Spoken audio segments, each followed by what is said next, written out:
Ahí están.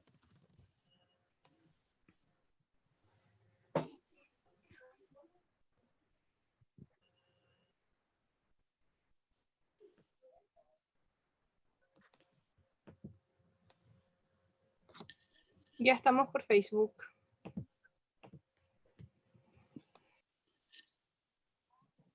Muy buenas tardes a todas, bienvenidos y bienvenidas a este conversatorio, ¿no? Que va a referir a intervenciones participativas de carácter comunitario en territorios de alta complejidad. Muy bienvenidos todas y todas, bienvenidos Juan, Yuli, Claudia, Angélica, Isabel, Daisy, Alejandra, ya prontamente Isabel también conectada, Loreto, Marcela, Jennifer, muy bienvenidos todas y todas, y también muy bienvenidos y bienvenidas todos quienes se están uniendo a este conversatorio vía redes sociales y particularmente Facebook Live del Departamento de Trabajo Social de la Universidad de Chile. Muy bienvenidos todas y todas a este espacio de conversación que hemos convocado, ¿no? Para encontrarnos, para debatir, para intercambiar experiencias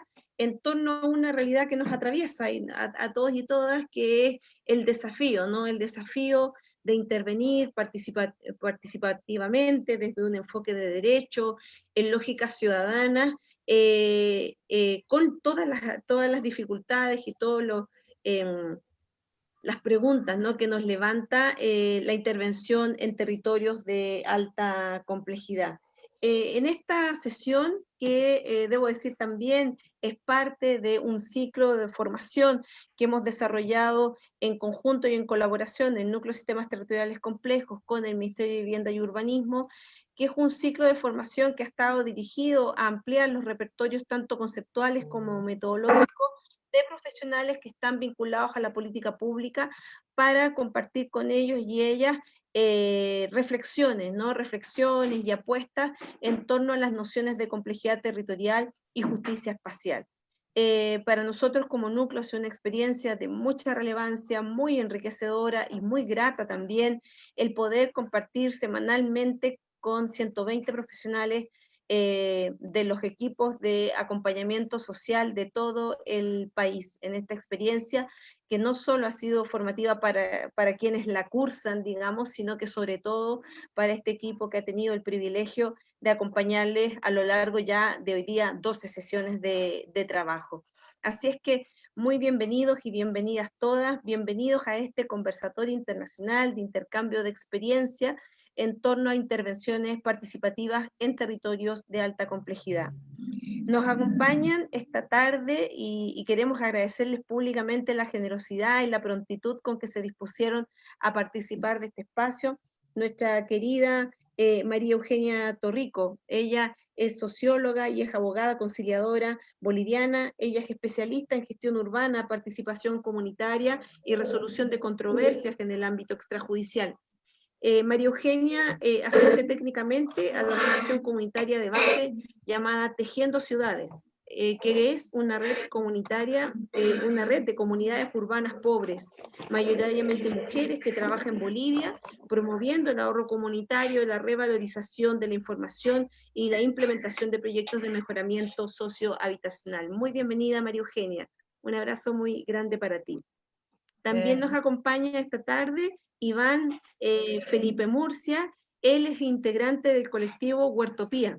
Es trabajador social también de la Universidad Nacional de Colombia y habitante activo, militante del sector Alto Fucha en Bogotá, Colombia. Muy bienvenido, Iván. Un abrazo también para ti.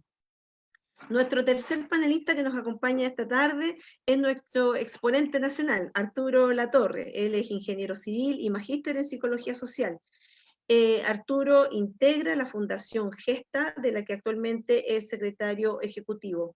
Entre los años 2010 al 2017, él fue promotor de diversas iniciativas sociales destinadas a la promoción de los derechos humanos de niños, niñas y adolescentes en el sector del Castillo La Pintana. Iniciativas que en el año 2013 se formalizaron dentro de Gesta como el llamado Programa Comunitario Tregua, del cual esta tarde Arturo generosamente nos va a compartir la experiencia. Tenemos esta invitada y estos dos invitados de lujo, generosos, militantes, comprometidos con el ejercicio de los derechos humanos en territorios de alta complejidad. Y bueno, me parece que lo que todos y todas esperamos es poder conocer su experiencia, así es que yo sin más le voy a dar la palabra primero a María Eugenia, para que podamos conocer su experiencia. Cada uno y cada una de las expositoras va a tener 15 minutos para hacernos la presentación de su experiencia y luego vamos a entrar en una fase de intercambio, de preguntas, de opiniones respecto de las experiencias que cada uno de ellos nos presente, tanto en las preguntas en nuestro chat aquí de la sala virtual que estamos compartiendo con todos los compañeros y compañeras del curso de complejidad territorial, así como también los comentarios y las observaciones que ustedes que están siguiéndonos por redes sociales también nos puedan dejar por ese mecanismo. Bienvenida María Eugenia, te escuchamos con mucho interés.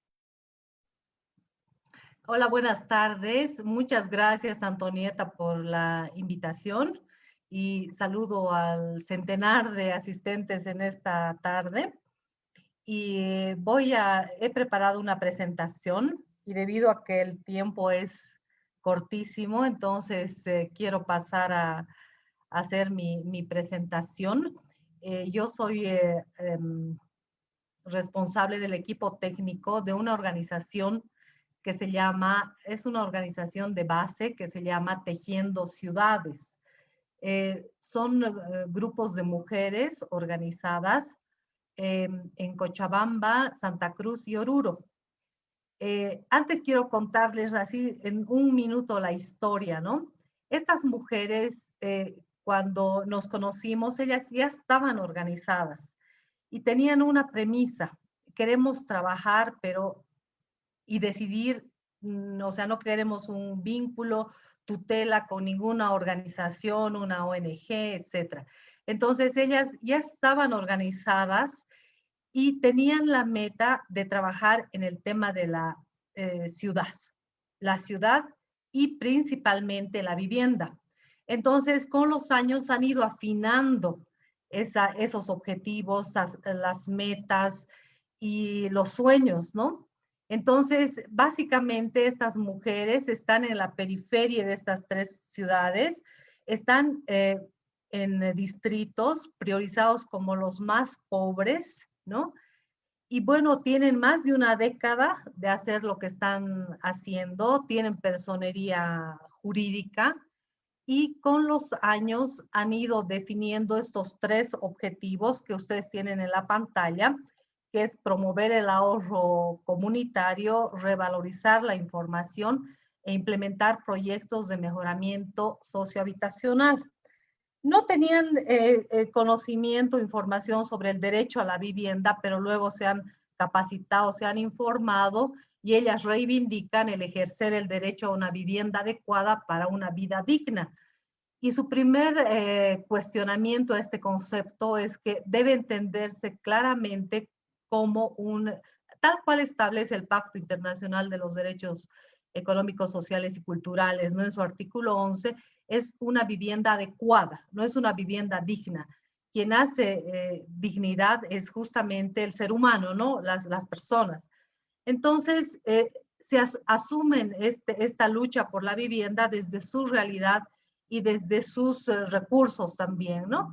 Entonces, la siguiente. Bien, la presentación está separada en 3 puntos: el territorio, un poco los sueños, ¿no? Los horizontes que la organización tiene, y finalmente cuál ha sido la práctica.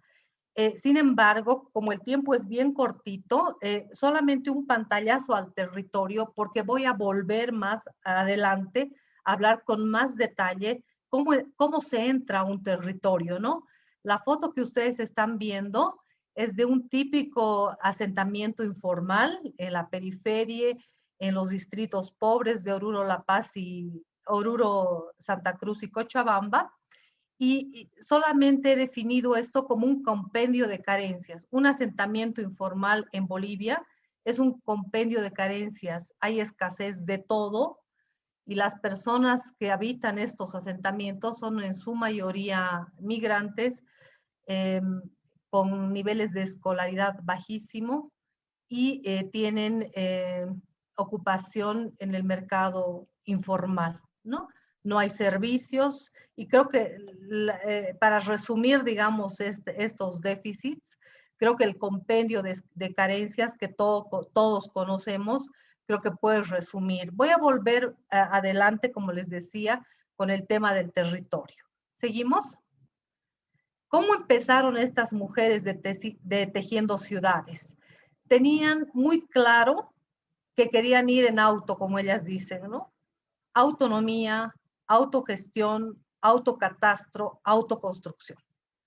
O sea, no querían ninguna tutela, querían ellas solas definir, decidir sobre su vida, ¿no? Entonces, su horizonte y su forma de definición como organización era la A, ¿no? Todo este resumen de As. ¿Seguimos? Pero además tenían claro algunas P's, ¿no? El poder, la participación y la plata. Plata, para aclarar a ustedes, nosotros en Bolivia decimos plata al dinero. O sea, no hablamos el dinero como seguramente en Chile se refieren a esto, ¿no? O sea, la moneda, el dinero. Nosotros decimos la plata. Tienes plata, quiere decir tienes dinero, ¿no? Entonces, para ellas era importante esto, poder, plata y participación. ¿Seguimos? Entonces, ¿cómo combinar la P y la A? ¿No? Primero había que entender qué era el poder, ¿no? En el caso de la P, el poder era para transformar. O sea, el poder no era para aplastar a nadie, sino el poder era para asumir el verbo, ¿no? El poder quiere decir cambiar, ¿no? Poder cambiar, transformar. La participación, que no tiene que ver con asistir, no tiene que ver con ser un oyente, sino con decidir, ¿no? Y la plata, que nunca le sobra a nadie, para ellas significaba satisfacer las necesidades básicas. Luego tenemos la autonomía. Querían una autonomía de su organización. No querían ni quieren que nadie las tutele, ¿no? La autogestión, que iban a seguir por su bajo nivel de instrucción a hacer cosas, iban a aprender haciendo como metodología, ¿no? Tenemos luego el autocatastro, que tiene que ver con producir y usar información, o sea, que le dan un poder importante a la información, pero además, en términos prácticos, era mejorar su casa en un concepto mucho más amplio, ¿no? Como el derecho a la vivienda. Como podemos ver, en la P y en la A hay necesidades básicas y estratégicas, ¿no? Es imposible pensar que una mujer que no ha comido hace una semana pueda ir a un taller de cómo generar una ley o cómo, si la asamblea de la reunión del 7 de marzo realmente cumplió las resoluciones. Es imposible separar su vida diaria, cotidiana de mujer pobre con sus también objetivos estratégicos como organización. Entonces, creo que se puede resumir desde casi los orígenes, digamos, de la organización, que tenían este horizonte y sentidos, o sea, todas y juntas.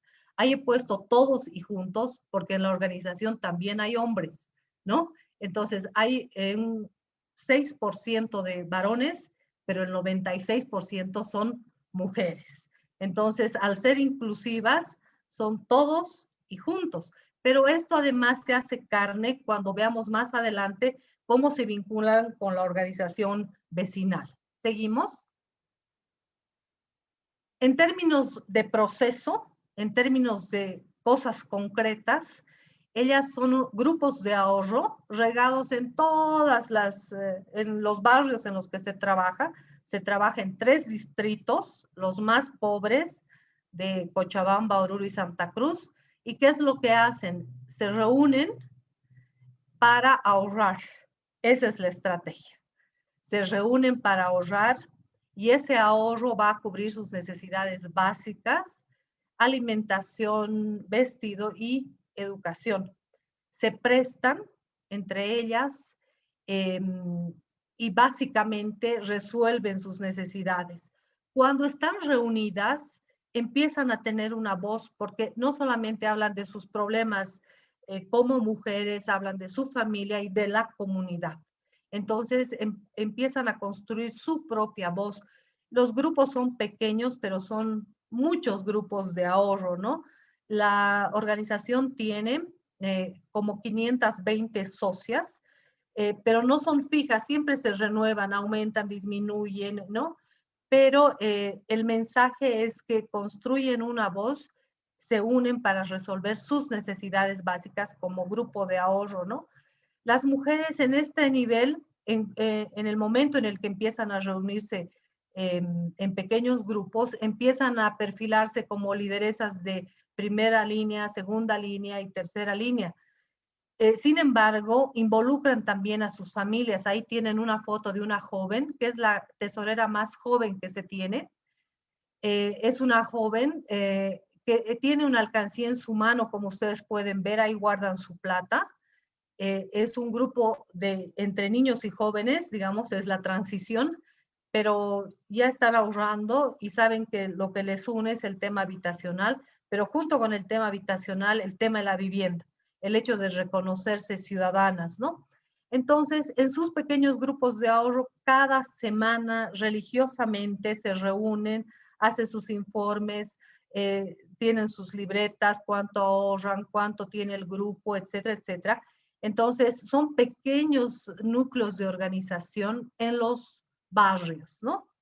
¿Seguimos? Estoy controlando la hora.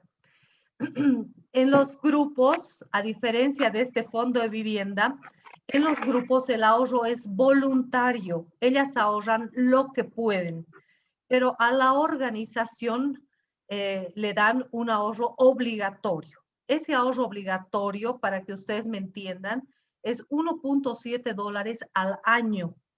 O sea, en pesos significan un boliviano, nuestra moneda, cada mes. 12 bolivianos es $1.70.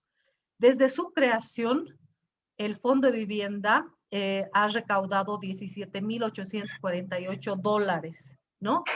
Tienen, o sea, este fondo de vivienda, ellas lo definen como su instrumento de trabajo, ¿no? Y me va a entender muy bien María Antonieta, porque ella ha estado en ese proceso, cuando definían ellas el fondo como un instrumento de trabajo. Tienen sus propias reglas, así como en la lámina anterior, en la parte baja está sus reglas del fondo de vivienda, es las fuentes de donde vienen, es de su ahorro obligatorio, de intereses, de multas, todo está subsidiado, es mínimo, de pequeñas donaciones y de ingresos de un banco, porque más adelante les cuento que administran un banco de verdad, ¿no? Un banco formal. Entonces, ¿qué tipo de préstamos se hacen? Mejoras, construcción de baños, saneamiento de documentos, equipamiento de casa. Pero con los años han ido viendo que había necesidad de otras cosas. Aunque es un fondo de vivienda popular, tiene sentido apoyar a las socias en sus demandas. Entonces han abierto una línea que se llama generación de ingresos. Entonces hay pequeñas tiendas o son comerciantes ambulantes, ¿no? Que necesitan un poquito de ingresos para generar necesitan generar ingresos, ¿no? Con los años han abierto además un préstamo que se llama de emergencia, que cubre muerte, enfermedad o accidente, y finalmente de libre disponibilidad. Entonces, además de su fondo de vivienda, de su grupo de ahorro, tienen un fondo de vivienda propio, lo manejan a todo ellas, tienen su oficina, sus cuentas están en el banco, todo sale con cheque. Entonces, es la reunión de tesoreras, que es el cargo más importante en un grupo de ahorro, el que las convoca mensualmente a hacer sus rendiciones de cuentas, a recibir solicitudes. O sea, tiene si tendría que explicarles solamente el fondo, me tomaría una hora solamente explicar el fondo, ¿no? Porque es todo un proceso realmente construido por ellas, ¿no? Varias de estas cosas, en la otra lámina, por favor, también han sido recogidas por una organización matriz que han conocido ellas, que es la Confederación de Pobladores de Barrios Pobres, SDI, Slum Dwellers Internacional, por sus siglas en inglés, que trabaja en África y Asia. Mucha de la metodología ha sido un compartir y adecuar a lo que ellas hacen, ¿no? Entonces, ¿cuáles son sus proyectos que financia el fondo? Vivienda, deben entender ustedes que la vivienda de los pobres es una habitación en Bolivia y el promedio para terminar la vivienda es de 30 años. Entonces, hay épocas en las que deciden construir baños, hay épocas en las que deciden, qué sé yo, revocar sus casas o construir. Depende de los barrios, depende de las familias, depende de la economía. Hay muchos factores que determinan la intervención, ¿no? Seguimos, por favor, estoy volando. Luego, la experiencia, su experticia les ha permitido tener su banco comunitario. Se han contactado con un banco formal, el Banco de Crédito de Bolivia, que es uno de los bancos más grandes de Bolivia, y operan un banco con sus propios recursos. No es plata de nadie, es plata de ellas la que hace trabajar el banco. Entonces, las lideresas son las que administran el banco, generan plata para la organización y capacitan a sus hijos, a los más jóvenes, hombres y mujeres, como apoyo, porque los jóvenes saben utilizar el celular, pocos tienen, pero los que tienen manejan mejor y saben muy bien utilizar, ¿no?, las aplicaciones y todo. Son completamente autogestionarias, completamente. Y sus ingresos por administrar un banco les permite cubrir gastos de electricidad, transporte, fotocopias, estipendio de las administradoras, ¿no? Y permite además ampliar los servicios a la comunidad, ¿no? Los grupos de ahorro se hacen más conocidos y se introduce la inclusión financiera para la comunidad. En la lámina ustedes pueden ver la capacitación de un oficial del banco, la primera capacitación y la única, porque resulta que la organización sabía más que el oficial, ¿no? Porque ellas manejan ahorro, préstamo, hace una década. Y con el banco ya se trabaja 2 años. Para el banco, la experiencia de Tejiendo Ciudades es un ejemplo emblemático de la administración de un banco por un grupo de mujeres con bajísimo nivel de escolaridad, pero que entiende que la plata, o sea, no puede excluirlas como ciudadanas, ¿no? Y ahí pueden ver dónde está el banco, está en su misma oficina, ahí tienen algunas socias que además de depositar sus ahorros también pagan luz, agua, recargan, y esto ha sido clave en la época de la pandemia, ¿no? Porque los bancos no han cerrado, los grupos no han parado, o sea, el Banco de las Mujeres no ha cerrado, los grupos no han parado. ¿Por qué? Porque son pequeños grupos que se apoyan y resuelven sus necesidades, ¿no? Ha sido fundamental el trabajo en la época del COVID, ¿no? En la época más dura del COVID. Me apresuro, seguimos, por favor. En estos 3 niveles, que va desde el barrio, pequeños grupos, en un barrio pueden haber varios grupos, a pasar a la organización misma, a la reunión mensual de las tesoreras y la directiva de la organización. Se hacen informes, balances, monitoreos, saben exactamente cómo se presenta un balance, un monitoreo. El informe es en cada reunión, o sea, para empezar, ¿cuánto hemos ahorrado? Hay 10 señoras, un peso, suman 10, o sea, el informe es inmediato semanalmente.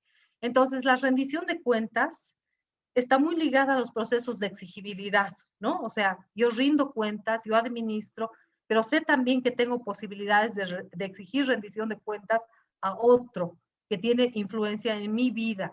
Entonces, el proceso interno les permite, ¿no es cierto?, ser claras, ser transparentes, porque eso depende también de sus mejoras como personas, como mujeres y como organización. Vamos a la siguiente. Tengo como 5 minutos. Entro al segundo pilar operativo, que tiene que ver con el autocatastro, y aquí voy a entrar al tema del territorio. Una vez que las mujeres abren sus grupos de ahorro, las mujeres se reúnen, aunque pequeños grupos, empiezan a reconocerse, a tener su voz, toman contacto con las organizaciones vecinales, pero tienen claro algo: es su barrio, ¿no? Es su barrio, es su territorio, y aprenden el valor de reconocerse, revalorizarse, reelaborar, reportar, y un nuevo inicio. ¿En base a qué? A contar con información, ¿no? Ahí tienen un 3%, un 10%, un 78%, un 91%, un 64%, o lo que fuera. Para ellas, los números empiezan a significar cosas, ¿no? Si en su grupo de ahorro hay 7 mujeres y una es golpeada, les interesa saber qué pasa en el barrio, ¿no? O si tienen solamente ahí la señora que tiene una tiendita, es la única que tiene un pozo séptico, empiezan a preguntarse: ¿y en nuestro barrio cuántos baños habrá? ¿Dónde puedo ir al baño? Porque cada vez que se consolide el asentamiento y hay menos lugares donde ir, se hace un problema especialmente para las mujeres. Entonces, el autocatastro, bueno, creo que todos sabemos lo que es un catastro. Para ellas, el autocatastro es es un reconocimiento, un número que empieza a tener sentido. Seguimos, por favor. Entonces, ¿cuál es nuestro territorio? Para empezar, lo reconocemos, ¿no es cierto? ¿Qué alcanza? ¿Qué abarca nuestro territorio?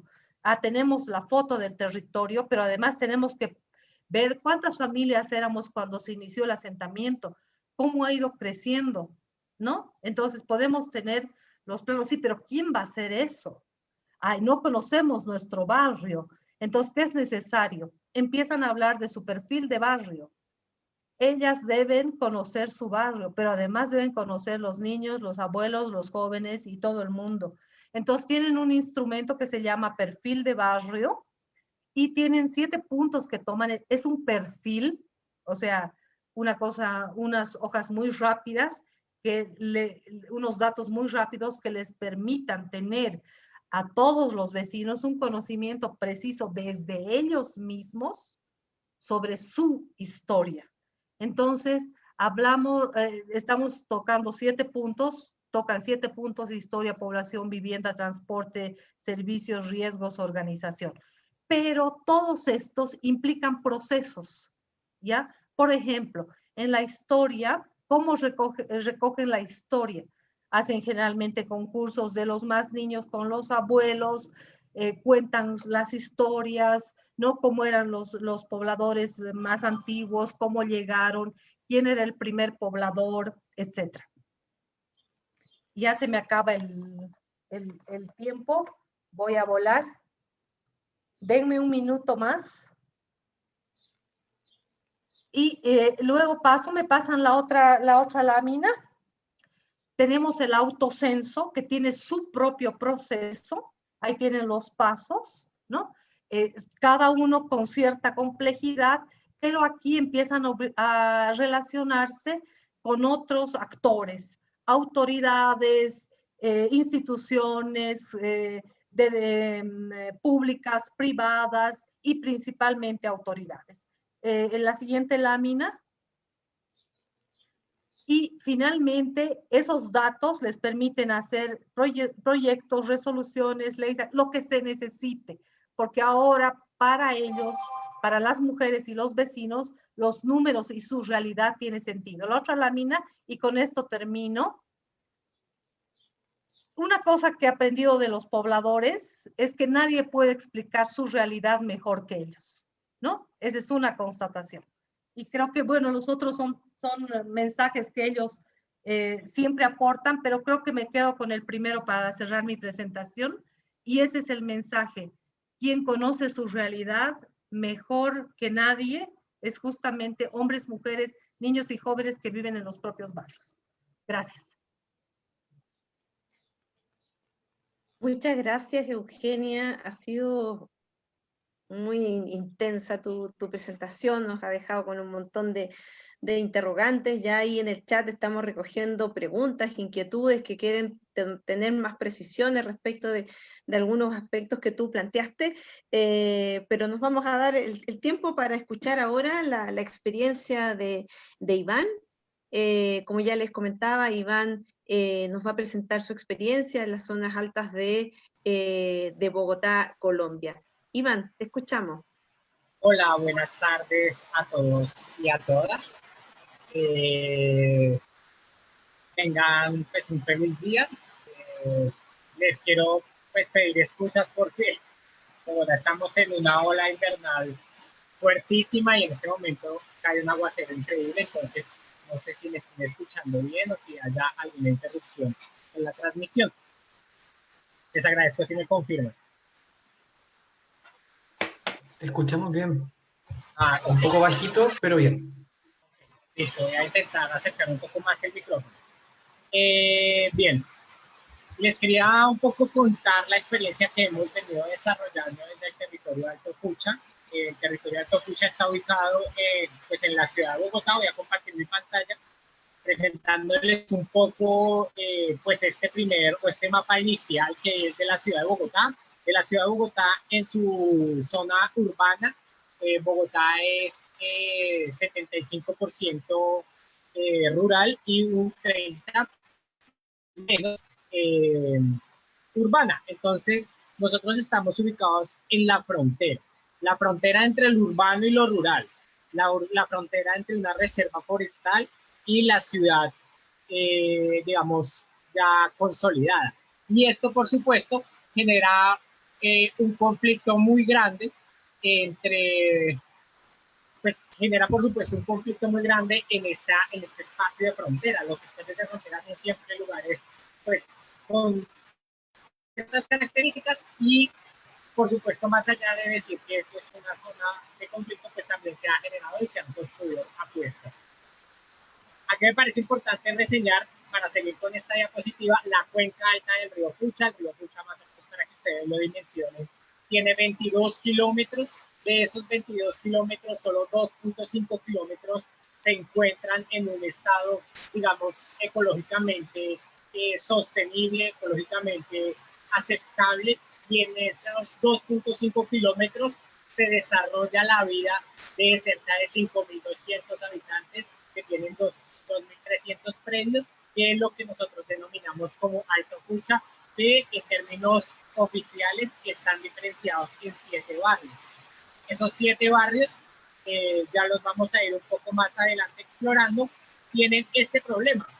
Desde el año 1977, el Ministerio de Agricultura declaró una reserva forestal de carácter nacional. Y la reserva forestal es, en el caso de Colombia, no sé si así es todo en América Latina, las reservas forestales son lugares pues, que no pueden ser habitados, son lugares que no pueden ser desarrollados, y esto termina generando también pues que al hacer el trazado por parte del Ministerio de Agricultura no se tomen en cuenta consolidaciones y de veredas que ya llevaban más de 100 años habitando la ciudad. Entonces existe un problema, y es que aparecen barrios que ya están dentro de la reserva, que existían antes de su declaratoria y que no son tenidos en cuenta, pero después, con el aumento del conflicto armado en el país, con la profundización del conflicto armado en el país, los procesos de migración del campo a la ciudad, es decir, por ejemplo, el Centro Nacional de Memoria Histórica estipula que en Colombia han existido más de 8 millones de personas desplazadas por el conflicto armado. 8 millones de personas que han llegado del campo a la ciudad y que se han asentado de forma informal y irregular en la ciudad. Y esto, por supuesto, ha generado un problema de crecimiento de las ciudades exponencial, tanto así que Colombia era un país profundamente rural hacia la década de los 70, y en este momento el 75% de la población colombiana habita en las grandes ciudades. Bueno, más allá de este mapa, digamos que es muy, no sé si ven ahora esta nueva presentación, más allá de los mapas cartográficos de lo que se ve desde arriba de este tipo de presentaciones, tenemos una comunidad allí de 5.200 habitantes que lleva viviendo 40, 50 años en el territorio de Alto Fucha, y que me parece importante denunciar que el camino que han decidido para hacer el tránsito entre reserva forestal y consolidación urbana es un proceso que se denomina como ecoterritorio.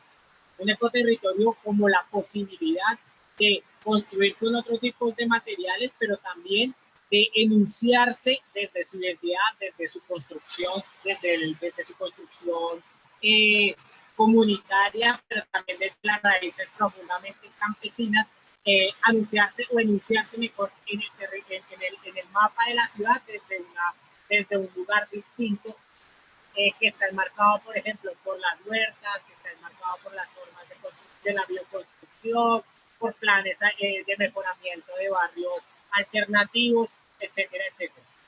Este lugar es muy importante para nosotros y para nosotras, es el territorio, es en la zona del barrio La Cecilia, se llama la Casa de la Lluvia de las Ideas, es construido en un material que es guadua o bambú y está Iván, decorado perdóname. con esta. ¿Aló? Iván, perdóname, seguimos viendo la imagen de Google Earth. No sé si Gracias. tú requieres cambiar pantalla. Sí, voy a cambiar. Y aprovecho de pedirte también, por favor, que acerques más tu micrófono a tu boca, por favor, para escucharte mejor, porque estamos con bastante ruido ambiente de tu parte. Por favor, Iván. Sí, está cayendo. Ahora sí vemos tu presentación. Ok, este ya es un poco el mapa, un poco más del barrio. Les decía, la Casa de la Lluvia de las Ideas y algunos de los murales que hemos pintado con la comunidad. ¿Cómo es el barrio? Un poco, pues es un barrio de origen informal, por supuesto. Tenemos una serie de problemáticas porque cuando llega la legalización de los barrios, cuando estos barrios aparecen ya como barrios que son considerados dentro de la Secretaría de Planeación, digamos, con todo el plan de legalización, los barrios entran a ser planeados, pero no planeados para la gente, sino que entran a ser planeados para megaproyectos turísticos, dos muy importantes, el Parque Lineal del Río Fucha y otro que atravesaba los centros ambientales llamados Sendero de las Mariposas, y por supuesto no satisfacen en ningún momento las necesidades pues más sentidas de la gente que ha habitado los barrios durante más de 40 años. Aquí algunas de las imágenes de las perspectivas y una discusión que se ha abierto con mucha fuerza en los barrios es la mitigación del riesgo para quién.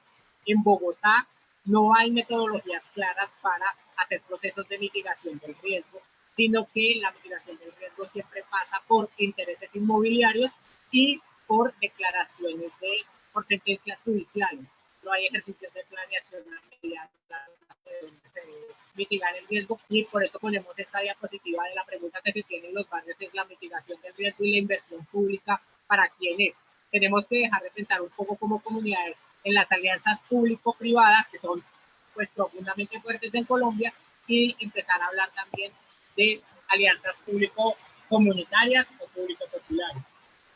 El Río Fucha es el ejercicio de memoria más fuerte que tenemos y una pregunta que nos lleva a caminar este proceso es: la historia de la ciudad, la historia de la depredación nacional es natural.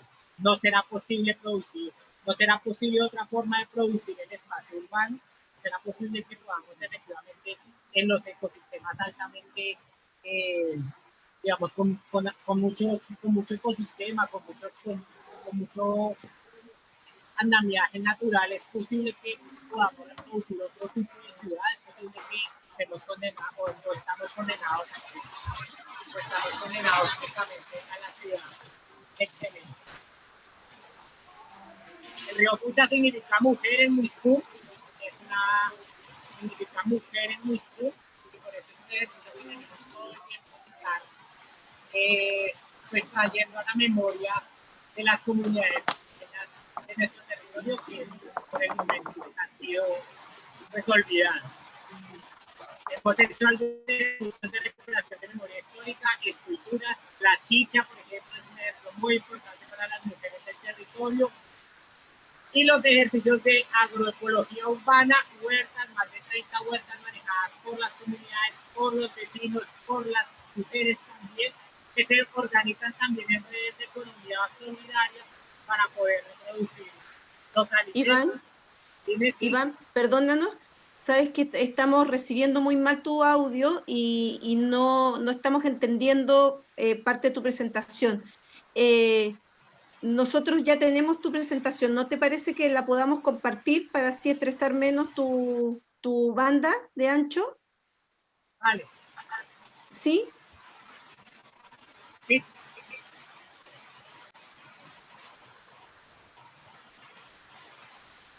¿Ya? Si puedes continuar, nosotros vamos a poner tu presentación de fondo, pero sigue tú con tu presentación, por favor. Bueno, digamos, importante decir varias cosas sobre el tema de territorio de consulta. Se han organizado redes de economía solidaria, redes de economía popular, muy enfocados desde las mujeres, que han desarrollado activismo, por ejemplo, en torno al arte, a las bienales de arte comunitario. Eso ha estado enmarcado en una pregunta permanente sobre la identidad, que es la ciudad de Bogotá, que es el ecosistema como lo Yo les tengo que pedir muchas excusas porque el cielo en Bogotá se cayó, se está poniendo de una manera descomunal. Y un poco para cerrar la intervención, pues tenemos una consigna que para nosotros es muy importante, ninguna decisión sobre nosotros y nosotras sin nosotros. Dejo hasta allí, porque también por el tema de un poco de la lluvia. Venga con usted. Iván, bueno, te agradecemos muchísimo la presentación, ¿no? Iván nos intenta transmitir que la intensidad de la lluvia en la que está pasando pues, en estos momentos la ciudad de Bogotá le impide tener una conexión de mejor calidad. De todas maneras, Iván, ahora le vamos a dar el paso a Arturo y si estás en condiciones de retomar la presentación, enviárnosla en el transcurso de la presentación de Arturo para que podamos apoyarte y de pronto volver si pudieras tener una mejor conexión, de pronto desde el mismo celular, con todo gusto te volvemos a dar el pase. Muchísimas gracias. Bueno, ahora vamos a escuchar a Arturo, que es nuestro, como decíamos al principio, ¿no? Nuestro exponente nacional y que nos va a compartir, ¿no? El trabajo que desde el programa Tregua han venido desarrollando en la comuna de La Pintana. Muchas gracias, Arturo. Bienvenido. Hola, buenas tardes. Gracias por la invitación. Me tienen que habilitar para poder compartir.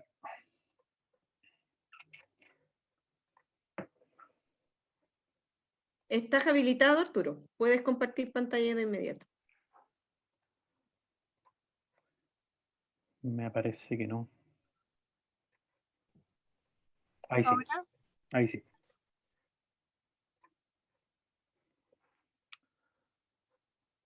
Bueno,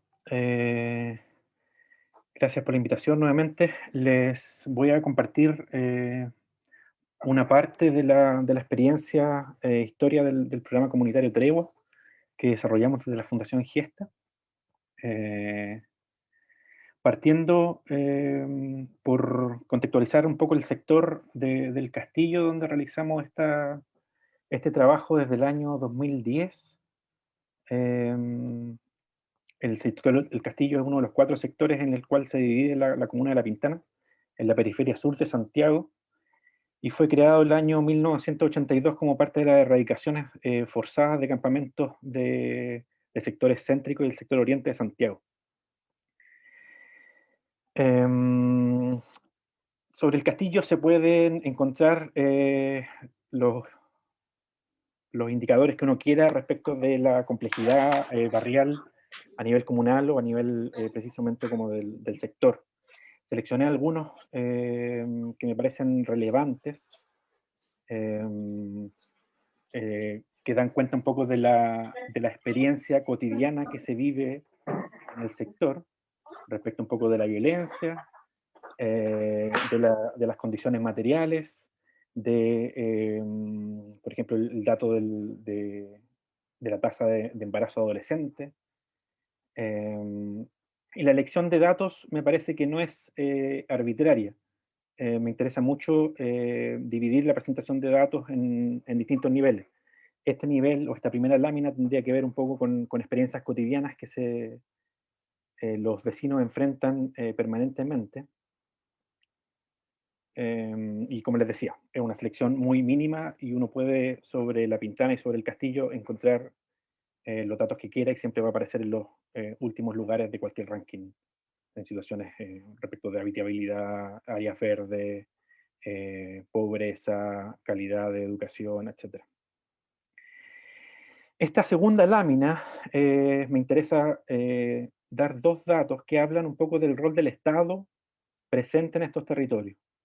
Por un lado, la baja sostenida de la matrícula de la educación municipal, que va a un ritmo mucho más vertiginoso que lo que son sus datos similares de la región metropolitana.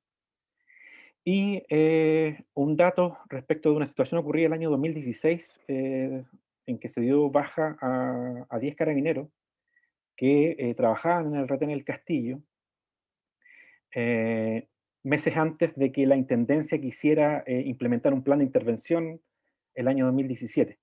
Hoy en día, con todo lo que sabemos de carabineros, estos datos nos parecen comunes. En ese tiempo no era tan así y se trataban de minimizar.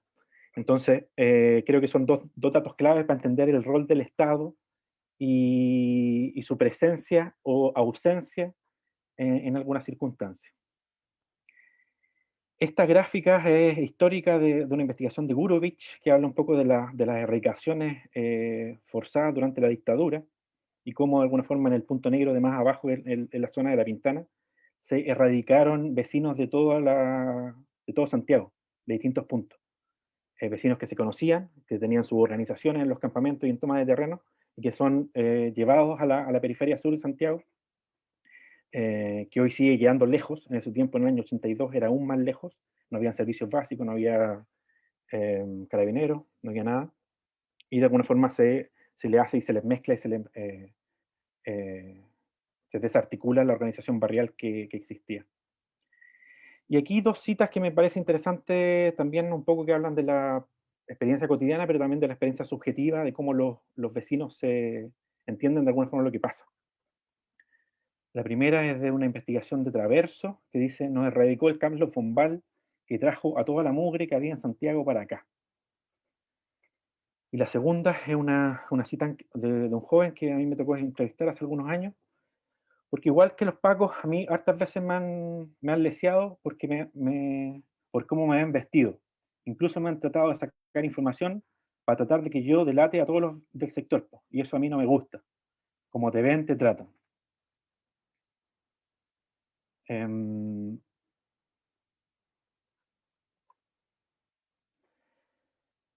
Esta imagen es un mural que se pintó en la población de Cristóbal, un niño de 10 años que fue asesinado el 13 de septiembre del año 2009.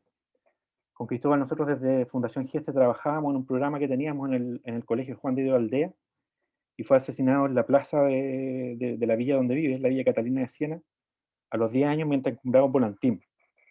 A partir de este hecho es que se comienza a reflexionar en distintas personas que participábamos en el territorio. Los vecinos organizaron una marcha que llegó hasta el municipio, y nosotros como voluntarios en ese tiempo, trabajadores de la fundación, decíamos: oye, llevamos harto tiempo haciendo voluntariado y parece que a los chicos lo están matando de todas maneras. Entonces ahí empieza como el primer, podría decirse, el germen que da hoy en día se denomina el programa comunitario de Tregua, desde este episodio. Algunas fotos actuales de lo que hoy día es el programa. Quisiera nombrar a todos los chicos que están ahí en las imágenes, que son todos los jóvenes que participan y hoy día dan vida al programa comunitario. Y me interesa básicamente hablar sobre el trabajo con jóvenes, ¿ya? Que articulan este programa que busca contribuir al ejercicio de derechos humanos de los niños a propósito de los contextos de violencia, distintas formas de violencia cotidiana que enfrentan. Y me interesa compartir 5 claves conceptuales que me parecen como relevantes en la historia de este proceso, de trabajo por los derechos humanos de los niños y de los jóvenes. El primero tiene que ver con un seguimiento del enfoque de derechos humanos de la niñez, cómo el año 2011 tuvimos la claridad para iniciar un proceso de análisis situacional sobre los derechos de los niños. Y nosotros, en base a este episodio del asesinato del Cristóbal, decíamos, y en realidad a los chiquillos los están matando, trabajamos nosotros desde que tienen 6, 7 años, y de repente como a los 13 años los perdimos de vista. Cuando hay algo más que hay que hacer. Deberíamos trabajar con los jóvenes infractores o con los chicos que tienen consumo problemático de drogas. Deberíamos hacer un programa como específico para trabajar con eso. Y en realidad, luego del análisis situacional, lo que en realidad los vecinos nos dicen son dos claves muy importantes. Uno, que el problema principal del sector o que afecta a los niños es la violencia en sus múltiples manifestaciones. Y también que en realidad la respuesta que ellos esperaban de parte de nosotros era un rol preventivo y promocional, más que en realidad trabajar cuando ya los chiquillos estaban en conflicto con la ley o consumiendo drogas. Entonces, rearmamos esto y se tuvo una claridad que hasta ese momento ninguno de los que estábamos ahí teníamos, y fueron los propios vecinos los que nos lo dijeron. Otro elemento que me parece importante tiene que ver con el segundo punto, que tiene que ver con un territorio de relegación urbana, con entender desde gente que se dedica a comprender los espacios urbanos y cómo de alguna forma en la última mitad del siglo pasado los espacios productivos y distintos elementos que los trabajadores tenían para desempeñarse fueron retrocediendo. Y hay un concepto muy interesante de Javier Aullero, que a mí me interesa mucho, que tiene que ver con la ambivalente presencia del Estado en estos territorios. Ahí yo soy bien crítico respecto como de muchos alcaldes o políticos que salen hablando como del abandono del Estado en las poblaciones. El Estado ha estado siempre presente. El problema es que la presencia del Estado es ambivalente, es muy punitiva en algunos casos, desaparece en otros. Cuando los vecinos los llaman para que vayan a atender algunos casos, la policía no va. La oferta pública de educación, como vimos, está retrocediendo. Y así, y es una forma de educar a los vecinos esta ambivalente presencia del Estado en estos territorios. Por otro lado, el tema intergeneracional. Vimos la experiencia de conformación del barrio.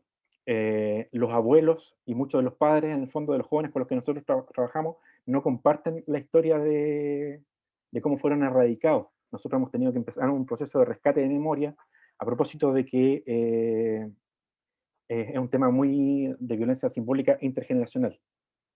Por otro lado, el reconocimiento del protagonismo de los vecinos.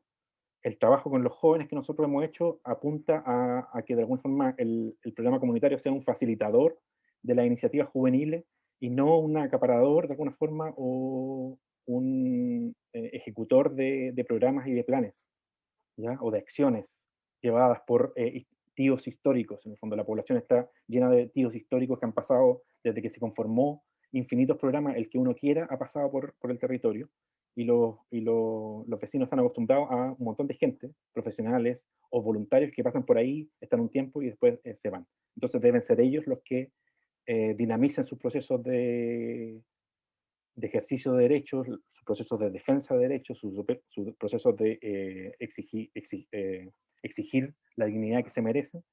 Y el otro punto tiene que ver con la activación emocional, con que en varios de los espacios de formación que nosotros hemos realizado con jóvenes, el tema emocional es central, es un punto crucial. Y un poco les mencionaba la participación vecinal como importante, y también el tema de la investigación y acción participativa respecto de cómo vamos permanentemente reflexionando sobre las acciones que realizamos y vamos reflexionando en conjunto. Hoy en día el programa comunitario es muy distinto de lo que era el año 2014 y 2015, que era una propuesta de bibliotecas comunitarias, una escuela de circo, talleres de huerto, y como distintas experiencias difuminadas en el territorio. Hoy en día los jóvenes en el fondo han empezado a trabajar en la integración, en la creación en el trabajo en algunos territorios nuevos, y son cada vez más protagonistas de este espacio. Voy a contar y compartir algunas experiencias que me parecen relevantes de cómo esto se ha ido materializando en la práctica desde el año 2011, cuando trabajamos en el Fondo de Apoyo a Iniciativa Joven. Voy a compartir una experiencia interesante que es la Escuela de Promotores de Derechos de los Niños, un tema que tiene que ver con la autonomía colaborativa y reflexiva de los jóvenes, y el proceso de reconstrucción de la memoria histórica, también impulsados por jóvenes. El Fondo de Apoyo a Iniciativa Joven fue una experiencia del año 2011-2012, en el cual con un amigo nos organizamos, movimos a nuestros compañeros de curso, macheteamos plata, y financiamos iniciativas de jóvenes que estaban en ese tiempo al límite del conflicto con la ley. Y ahí estamos, en esta foto cortamos unos fierros que habían en una cancha para armar unos arcos, porque estábamos organizando un campeonato de fútbol. Fueron los propios vecinos los que soldaron los arcos y hicieron todo ese proceso. De esta experiencia, algunos de los jóvenes con los que trabajamos fueron asesinados, otros están presos. Pero me quedo con dos aprendizajes muy importantes. Uno que es la tolerancia. Yo recuerdo nos dejaron plantados varias veces, y era porque lo que les decía, en el fondo, múltiples, infinitas instituciones han pasado por el territorio, y uno, si quiere estar presente ahí, tiene que tener mucha tolerancia a que los jóvenes, sobre todo, te dejen plantado, o de alguna forma se demoren bastante en confiar en ti. ¿Ya? Me recuerdo que con varios de ellos, en el fondo, oye, ya mañana nos juntamos, ya perfecto, llegamos y no había nadie. Por un lado, la tolerancia. Y por otro lado, si bien, como les decía, de ese proceso quizá no queda nada, hay un efecto simbólico en otros vecinos. Hasta el día de hoy, la dirigente de la Junta de Vecinos del Remanso, donde desarrollamos este proyecto, esta foto que aparece ahí, ella se motivó al ver a cómo los jóvenes se motivaban y organizaban y desarrollaban iniciativas, y decidió repostularse en ese tiempo a ser presidenta de la Junta de Vecinos. La Junta de Vecinos está abandonada en una casa re precaria, y iniciaron ese proceso. La Escuela de Promotores de Derechos fue una iniciativa que armamos el año 2014-2015 y que buscaba formar a vecinos, a dirigentes vecinales en estrategias para la promoción y protección de los derechos de la niñez en el territorio. Ahí estamos en una sesión con varios de los vecinos que participaban en ese tiempo. Y un poco lo que les mencionaba, que la escuela de promotores tenía tres claves, tres focos de activación, tres niveles que queríamos remecer con los vecinos. Uno era la activación crítica, que tenía que ver con analizar la situación, ver la historia, analizar ciertos datos, ciertas experiencias cotidianas que ellos habían tenido de una manera crítica, ¿ya? Reflexiva. Toda esta escuela buscaba que después los vecinos se motivaran a realizar acciones. Pero un componente muy potente era el tema emocional, que tenía que ver con cómo realizábamos un proceso de visita. Tuvimos clase en la FACS, me acuerdo, en ese tiempo estábamos en contacto con gente de antropología, teníamos visita al Museo de la Memoria, íbamos a ver obras de teatro, porque el componente emocional era muy fundamental para las estrategias de trabajo con jóvenes. Yo creo que es una de las aprendizajes respecto de cómo el cuerpo, las emociones, juegan un rol fundamental en los procesos reflexivos y formativos.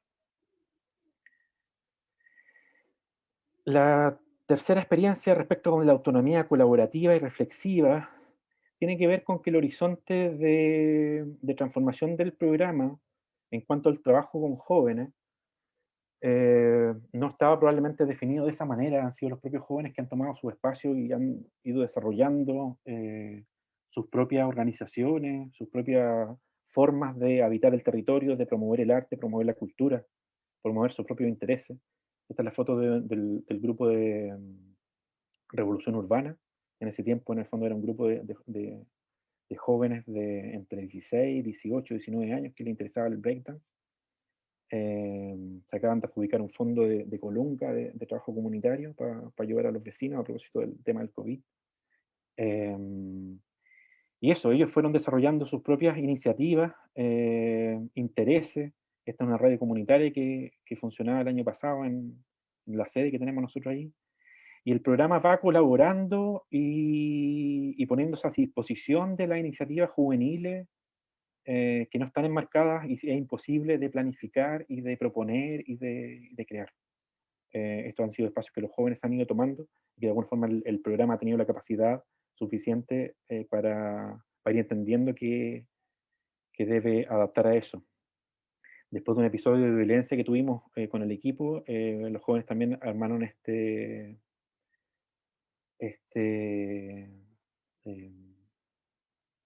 ¿cómo se llama? Afiche, telón. Lienzo, un lienzo. Lienzo. Un lienzo, perdón, lienzo, la palabra.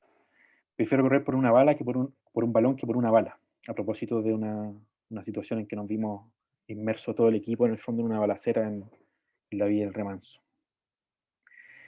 Este es un proceso que los propios jóvenes dinamizaron el año pasado en una junta de vecinos, también queriendo un poco, tomando cada vez más liderazgo y que fue un proceso bien bonito, que se vio truncado por el estallido y por las dinámicas propias barriales, pero que cada vez van ellos tomando capacidad para ir dinamizando procesos internos de sus propios intereses, como también dentro de los intereses de promoción y defensa de los derechos de los niños en el territorio.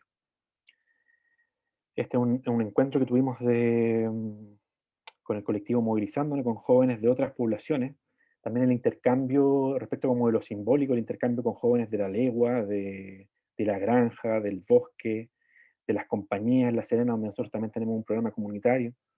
Es muy potente para ellos el reconocerse en otros pares que también están queriendo promover los derechos humanos de los niños y los jóvenes.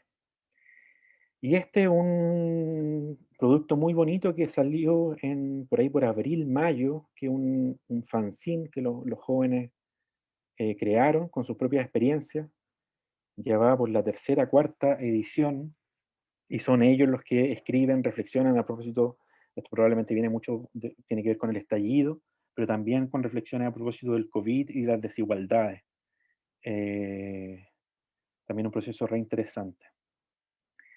Y por último, les quería comentar el proceso de reconstrucción de la memoria histórica, como les mencionaba un poco, muchos de los jóvenes con los que nosotros colaboramos y desarrollamos procesos, no conocen la historia de la población. Esto que yo les contaba, la población fue construida en el año 82 como producto de las erradicaciones forzadas. No es algo que se transmita porque es una experiencia muy dolorosa y vergonzosa muchas veces. Como decía el texto que ellos traía de Traverso, los vecinos se sienten como expulsados o botados en el fondo a la periferia como la mugre que sobraba en el centro de la ciudad. Entonces eso no es una historia que se quiera contar. Pero para nosotros nos parece que es importante contextualizar el proceso histórico de la población, porque es ahí donde se encuentran las razones de por qué pasan muchas de las cosas que hoy les afectan. Tiene que ver con un proceso histórico de abandono o de esta ambivalente presencia del Estado en los territorios. En enero de este año, los jóvenes visitaron el aeródromo Vitacura, cerca de donde están las oficinas del Mercurio, que era donde muchos de sus abuelos y vecinos vivían, ¿ya? Un proceso también de trabajo de la escuela de verano que se hizo en diciembre, enero del año pasado. Y el afiche dice: somos los nietos de los pobladores que radicaron, ¿ya? Y con el grupo de jóvenes que participan del programa comunitario. Este fue mi patio, la Pintana vivió aquí, la Pobla no olvida, dignidad para la Pintana.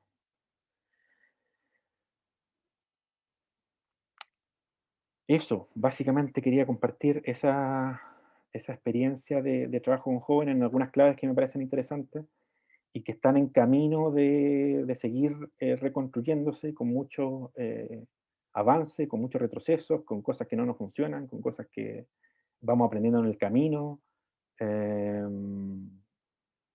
un camino que de alguna forma va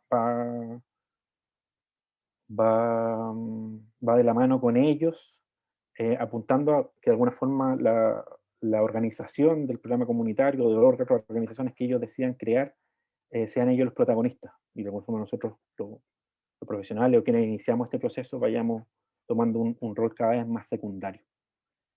Eso, muchas gracias.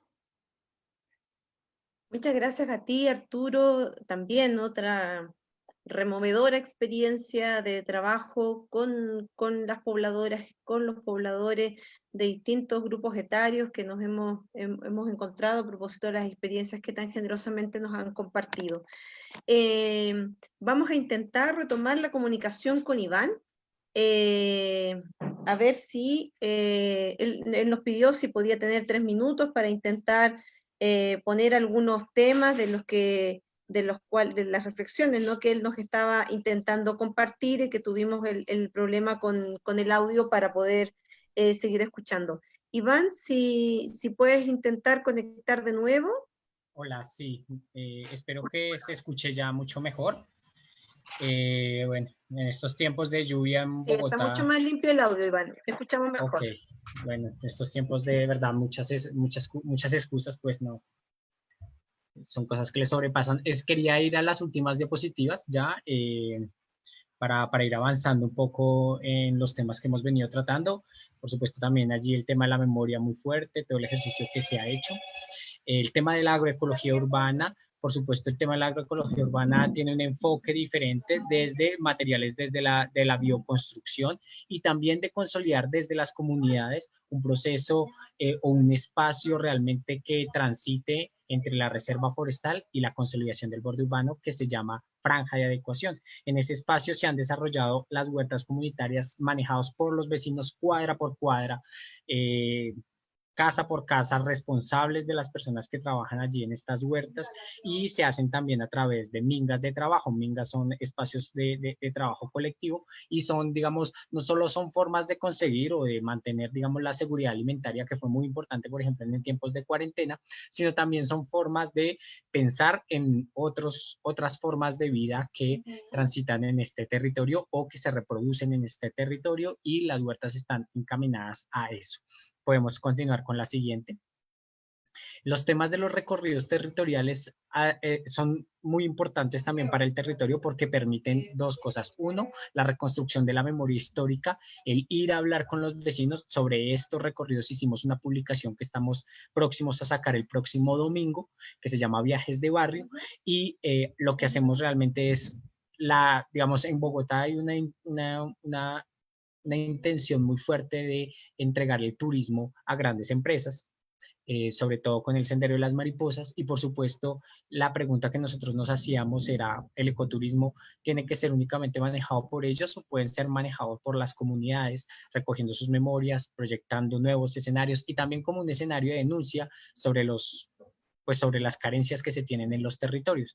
Entonces, hemos hecho este ejercicio también bien interesante, y por supuesto, la intención también es presentar de otra forma a los barrios, a la ciudad, porque sobre nuestros barrios pesa una marca muy fuerte de estigmatización, de gente profundamente violenta, de delincuencia, de lugar solamente donde viven desplazados, etcétera, etcétera. Entonces, un poco también permitir allí que se abra la posibilidad de conocer desde las comunidades y con la fuerza de las comunidades estos territorios. Vamos con la siguiente diapositiva. La Red de Economía Social, Popular y Solidaria, pues fue una iniciativa mayoritariamente de las mujeres del territorio. No voy a hablar mucho porque desconozco muchas de sus dinámicas, pero pues se organizó a través de, pues sobre todo en la emergencia de los momentos más duros del COVID, desde lo que las mujeres hacían en sus domicilios, en sus casas, y a través de ventas de internet, pues se logró hacer un ejercicio de distribución, de posibilitar también algunos ingresos económicos, porque la situación del COVID en Bogotá particularmente, pues se desató altos niveles de desempleo, altos niveles de desnutrición encontrábamos en las viviendas, y esto fue una alternativa desde los procesos más domésticos de lograr también desde allí mejorar la situación de la economía, y bueno, allí en esa labor contribuíamos desde nuestras capacidades varias personas. Podemos continuar con la siguiente diapositiva, por favor. El tema del arte comunitario, hemos hecho 2 bienales de arte comunitario, donde se indaga, por supuesto, cuál es la identidad de los habitantes del territorio, cuáles han sido sus historias el tema del río Fucha, qué significa el Fucha, qué significa haber llegado a esta zona de la ciudad, pues después de haber migrado desde lo rural, y también pues un ejercicio de incentivar y de encontrar nuevos artistas en el barrio. El domingo, por ejemplo, vamos a estar en la presentación de una obra de teatro comunitario hecho totalmente por habitantes de este barrio, y pues me parece bien interesante que en eso haya desencadenado todo el ejercicio de las bienales en el territorio. Podemos continuar con la siguiente. La autonomía territorial es la base de todo lo que nosotros hacemos, y es el ejercicio y la posibilidad que tienen los habitantes de decidir hacia dónde quiere que vaya su barrio, porque esto se convirtió en una emergencia muy importante, porque mientras el distrito y la Secretaría de Planeación postulaban, digamos, megaproyectos para el territorio, la gente se estaba pensando de otra forma el barrio, un lugar donde habitarlo, un lugar donde poder pues mantener la historia, poder mantener su familia. Y por supuesto aquí están varias de las sesiones que nosotros tuvimos de cartografías, de recolección. Ustedes pueden ver que fueron unos escenarios intergeneracionales para hacer algo que para nosotros es muy importante, y es el plan de mejoramiento ecoterritorial del Alto Fucha, un plan construido con la gente en donde lanzamos lineamientos de políticas para lo que puede ser una intervención, digamos, estatal, social y de infraestructura mucho más acorde a las necesidades de las personas. Por supuesto, no hay territorio sin territorialidad. Continuamos allí en la siguiente. Este fue uno de las peleas más fuertes que nos dimos. Logramos detener el megaproyecto del Sendero de las Mariposas, que además atravesaba un ecosistema muy delicado que hay en Bogotá, que son los páramos, y a través de presión social, de movilizaciones, pues logramos detener este proyecto que se denominó Sendero de las Mariposas, que tenía una inversión de 230.000 millones de pesos, no sé cuánto esos eran dólares, pero logramos que todos esos recursos, que eran tantos, se fueran a atender la emergencia de COVID en Bogotá, y que se fueran a atender algunas de las necesidades de los habitantes. Eso salió a decirlo públicamente la alcaldesa, la actual alcaldesa salió a decir: el dinero del Sendero de las Mariposas, por presión de la gente, va a ir ahora al COVID. Continuamos con la siguiente. Y por supuesto, eso no fue fácil, nos tocó, pues también en Colombia en este momento se atraviesa una explosión social muy fuerte. Muchos barrios en Bogotá, no solamente el Alto Fucha, sino en Ciudad Bolívar, en los barrios que somos periferia, salíamos a movilizarnos y poníamos trapos rojos en las entradas de las casas como símbolo de carencia de comida. Entonces salieron a movilizarse varios de los escenarios, y aquí tenemos algunas de las fotografías, porque pues la pandemia pues no fue igual, los niveles de desempleo, muchos líos, autogestión también para lograr conseguir alimentos para las personas.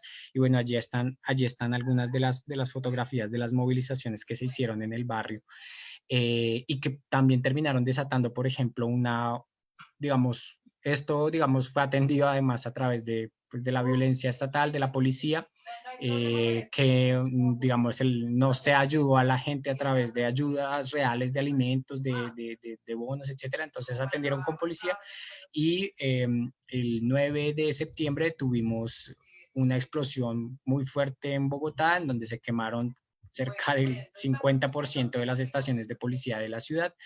Y bueno, eso es el resultado también de no atender la pandemia de la forma que se requiere. Yo dejaría hasta allí la presentación, agradeciéndole por estos 3 minutos extra que me dieron a las moderadoras. No, muchas gracias a ti, Iván, y también muy contenta, ¿no?, de que las condiciones técnicas hayan mejorado para ti, y no nos hubiésemos querido quedar sin esa experiencia, sin esas generosas reflexiones que nos compartiste.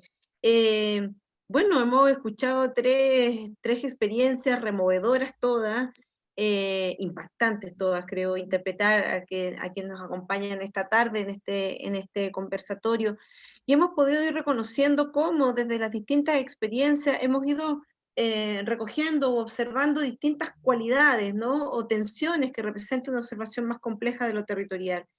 En el caso de Eugenia, ¿no?, cómo interpretamos también y nos apropiamos del terreno en claves de género, a propósito de la vivencia cotidiana exigida por la precariedad, y que termina en frases. A mí me parece que Eugenia nos regaló un par de intervenciones muy marcadoras, como las mujeres de Tejiendo Ciudades quieran andar en auto, ¿no? En autoorganización, en autogasto, en autogestión, en autoconstrucción, ¿cierto? Y cuando nos golpeaba con esa imagen final y nos decía, mi sueño es poder bañarme, ¿no? Y entonces, esa es la cotidianeidad de una mujer que vive diariamente la precariedad en sus expresiones más agudas, ¿no? Y entonces ahí nos preguntamos si esos derechos del habitar, si ese derecho a la vivienda, si ese derecho a la ciudad no puede entonces no ser entendido como un derecho humano fundamental respecto del cual se van activando o se van clausurando otras posibilidades.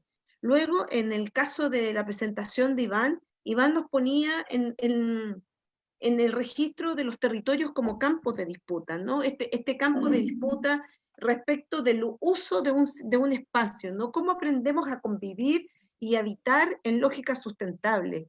¿Cómo podemos habitar en estos ecoterritorios que nos planteaba Iván? Y en ese sentido también Iván nos golpea con una frase retratada en una mascarilla que dice, la crisis no es producto de la pandemia, ¿no? Y entonces, cómo esta pandemia que ha pegado muy fuerte en nuestro país, pero en nuestra querida América Latina, ha dejado ya develado con mucha crudeza y muchas veces con mucha crueldad también las profundas desigualdades estructurales en las que viven los pobladores y las pobladoras.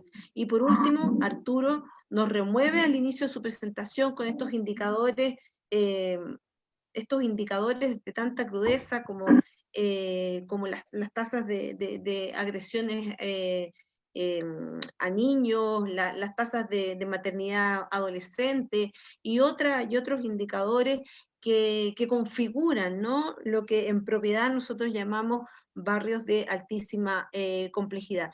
Y en ese sentido, las apuestas de Arturo y el equipo comprometido que él representa, a mí si hay algo, muchas cosas, ¿no? Pero una cosa que me parece muy destacable de la experiencia que nos ha compartido Arturo, es abrirse a la posibilidad efectiva, y voy a decir también vinculante, de que los pobladoras y las pobladoras, en este caso muchas veces las jóvenes y los jóvenes, tengan la capacidad de cambiarte la agenda. Porque cuando Arturo nos decía, mira, nosotros como equipo habíamos pensado que de pronto el tema del conflicto con la justicia, de pronto el tema de la rehabilitación del consumo de drogas, chicos que ya estuviesen en esa línea, digamos, y la gente de la población le dice, no, eso no, ayuden ustedes con un paso antes, con 2 pasos antes, con una lógica más preventiva, acompáñennos en eso, y ellos como organización, como estructura, giran la agenda en función de lo que pobladores y pobladoras les estaban marcando como prioritario. A mí me parece que ese gesto, ¿no?, de generarle y de reconocerle, más que de generarle, de reconocerle un protagonismo a pobladoras y pobladores, en este caso jóvenes, que habitan estos territorios de altísima complejidad, y ponerlos en un track donde sus iniciativas, sus apuestas, sus formas de expresión. Yo creo que cuando Arturo nos comparte este lienzo que dice, preferimos correr detrás de un balón que por una bala, a mí me parece que también es otra de las grandes bofetadas, ¿no?, que han dejado estas 3 presentaciones. Víctor, por favor, si nos puedes compartir una mirada a lo que ha ido ocurriendo en el chat a lo largo de estas presentaciones, para luego dar paso a, si ustedes así lo quieren también, pidamos un par de palabras, intercambiemos con Iván, con Eugenia, con Arturo, para indagar más, ¿no?, en estas experiencias que han sido tremendamente removedoras. Víctor. Sí, mira, voy a hacer un breve comentario, ¿no?, con respecto de las intervenciones en el chat. Lo primero, para una consulta que tiene Juan, ¿no?, acerca de esa sigla del banco. Si Eugenia nos podría explicar de qué se trata. Yo lo estuve googleando, pero prefiero que Eugenia nos pueda explicar. Hay algunos comentarios que dicen relación, que están saliendo ahora, que tienen justamente que ver con elementos que aparecieron en las distintas presentaciones, ¿no? cuando Eugenia dice, mira, ¿cómo vamos a trabajar con una mujer que no come hace una semana? ¿Sí? Esa idea de poder colocarse realmente en situación, realmente allí donde se buscan realizar ciertas intervenciones, pero ¿cómo se contextualizan si, por ejemplo, llegamos a un lugar, al cotidiano, ¿no? No come hace una semana, y eso podría ser muchos ejemplos.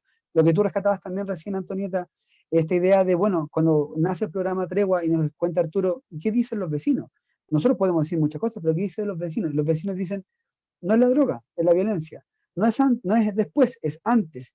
Y en ese sentido, la capacidad de hacer un análisis y adecuarse a la situación se condice con elementos que hemos visto a lo largo del curso, ¿no?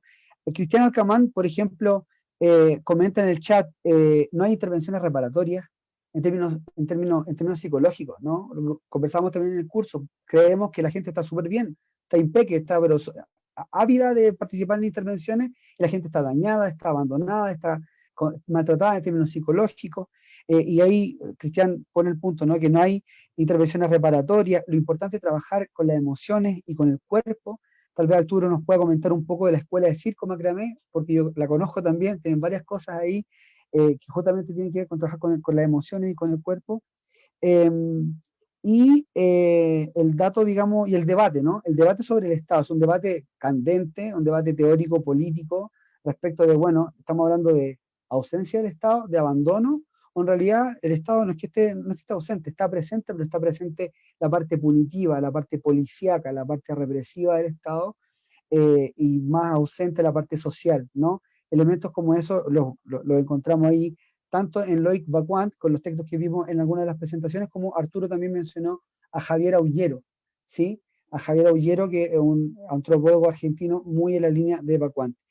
Finalizar con un comentario desolador que tiene que ver con precisamente con que muchos de los jóvenes que aparecen ahí, no muchos, ¿sí? Pero varios jóvenes han muerto, ¿sí? Y están presos. Y nos toca, digamos, nos remece, ¿no? Bueno, 10 años hicimos todo esto y a los chiquillos los siguen matando, a los chiquillos siguen estando presos. Entonces, allí salieron algunos elementos para que puedan compartir. Entiendo también que hay comentarios en el Facebook y preguntas en el Facebook, y las que puedan seguir apareciendo ahora para seguir continuando, para continuar, digo, con el debate con nuestros expositores. Anto. Gracias. Damaris, por favor, si nos puedes comentar esas preguntas que están en redes sociales, y Víctor también, si luego también vamos viendo otras preguntas que vayan surgiendo en el chat. Damaris. Perfecto. Por Facebook nos aparecen dos preguntas centrales, una para Eugenia y una para Arturo. La pregunta para Eugenia la hace Daniel Norambuena, planteando cómo se relacionan estas mujeres con los procuradores de vivienda. Y la pregunta para Arturo, para hacerlas las dos al mismo tiempo y que sus intérpretes correspondientes puedan ir pensando cómo ir respondiéndolas, sería cómo articular la emocionalidad de las personas para rehabilitar territorios donde la percepción de la gente es de abandono estatal. Igual son reflexiones que tienen que ver mucho con las presentaciones de manera íntegra. En ese aspecto, no sé si Antonieta prefiere darle la palabra a los presentadores. Sí, voy a leer dos preguntas más. Muchas gracias, Damari. Eugenia, también nos preguntan, para el caso de Bolivia, nos pregunta Juan desde Araucanía, ¿cómo llega el Estado a la problemática de la vivienda? ¿Nos puedes también, Juan, quiere destacar de tu presentación los conceptos de autonomía y empoderamiento? Arturo Clorindo te consulta si tienes conocimiento del PAS, del Plan de Acompañamiento Social, que desde el Ministerio se pone en marcha, y si es así, ¿cuál es tu opinión, ¿no? ¿Cuál es tu opinión respecto de este tema? Voy a ir recogiendo, voy mirando de nuevo el chat, pero ahora les dejo, perdón, para Iván, Hay una pregunta también de Juan desde sus experiencias de trabajo en la Araucanía, que es para nosotros es una de las zonas del país con mayor presencia de población indígena, para situar a Iván. Preguntan cómo abordar estas estrategias con lógicas de pertinencia cultural, de pertinencia territorial, y cómo integramos, ¿no?, en esa experiencia estos conceptos. Si me permiten, le voy a dar la palabra primero a Iván, porque Iván es posible que de pronto tenga que conectar desconectarse antes de que termine esta conversación.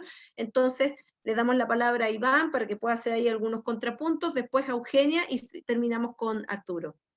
Te escuchamos, Iván. Bien, creo allí que hay pues varios elementos interesantes que hay que desarrollar, y es frente al debate de abandono, no abandono del Estado. Es cierto, por supuesto, es mucho más fuerte la presencia estatal en términos policiales y militares en los territorios que lo que se puede hablar de aportes en términos de lo social, etcétera. Pero también es cierto que en Colombia, en algunos lugares, debido al conflicto armado, existen, tanto en las zonas urbanas como en las zonas rurales, lugares donde efectivamente hay un control total y violento del territorio por parte de grupos armados, a los cuales también es cierto que se convierten en un estado dentro del estado, ¿sí?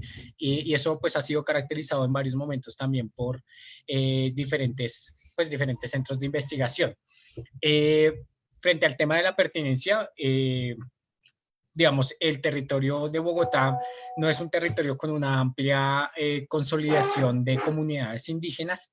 Por el contrario, lo que existe en Bogotá pues es lo que existe en muchos lugares de América Latina, y es ese sentido de lo abigarrado, donde confluyen, por supuesto, en espacios muy reducidos, lugares donde hay comunidades afro, comunidades indígenas, comunidades de origen campesino, que llegan a las ciudades en busca de mejores condiciones de vida, desplazados por el conflicto armado, y terminan, por supuesto, en esta lógica de lo popular, en la lógica de la informalidad, también pues construyendo allí lugares donde habitar la ciudad. Entonces, frente a la acción comunitaria, ¿cómo se teje? Pues se teje también desde allí, desde los intereses, por supuesto, de las comunidades, siempre, por supuesto, desde la participación. Completamente de acuerdo con lo que habla y nos ha enseñado muy bien también María Eugenia desde la experiencia de Bolivia, y es: a las personas hay que darles plata, poder, información, y eso es un escenario pues muy importante para el ejercicio comunitario que se realice, y sobre todo tener la posibilidad de construir desde lo más básico, que es pegar guadua, hasta planes amplios con la gente. Hay una característica muy propia, es que muchos lugares comunitarios han sido construidos en guadua, mientras que otros lugares con alguna intervención estatal pues no tienen esa misma infraestructura, y creo que esa diferenciación en el material de construcción también es una muestra también del poder comunitario que se ha tejido en el territorio. Yo dejaría hasta allí. Muchas gracias, Iván. Eugenia. Gracias. Hay dos preguntas relacionadas con el rol del Estado en el tema habitacional, así que las voy a juntar. Antes, respecto a la sigla del banco. La sigla del banco, BCP, es el banco formal, el Banco de Crédito de Bolivia. Lo que ellas hacen es administrar una agencia del banco BCP. Pero internamente esa administración del banco BCP les permite administrar su banco comunitario. No sé si me entienden, ¿no? O sea, generan ingresos por la atención de la agencia de un banco formal. Eso, ¿no? Y paralelamente ellas administran sus propias cuentas, ¿no?, en el banco comunitario.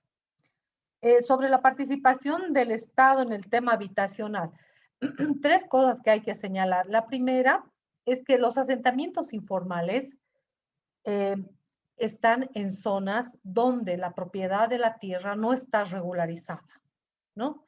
Y nadie sabe de quién es la tierra, aunque se sabe, no quieren reconocerlo, ¿no? Entonces, cualquier intervención del Estado debe hacerse en tierras saneadas. A raíz de eso, se realizó un proceso desde la sociedad civil para que se recogieran las experiencias de los asentamientos, ¿no? Sobre las alternativas de regularización de la tierra. Pero se aprobó una ley que es de judicializar, ¿no? El derecho propietario. Hemos participado con 48 demandas en un barrio, pero después de los años nos han dado la razón. O sea, no había que hacer así, había que volver a las demandas colectivas en vez de demandas individuales como originalmente planteaba la ley. Entonces, dos cosas, ¿no? O sea, el tema son invasiones, entre comillas, porque los pobladores compran la tierra, pero de un pirata, ¿no? No se conoce bien el tema del derecho propietario, entonces ahí hay una gravísima dificultad. El Estado ha construido un montón de bloques, ¿no? Edificios destinados a sectores de clases medias y altas, ¿no? Todos estos edificios están vacíos porque por el tema de la propiedad de la tierra. Han construido incluso en temas sobre los que no tienen papeles, ¿no?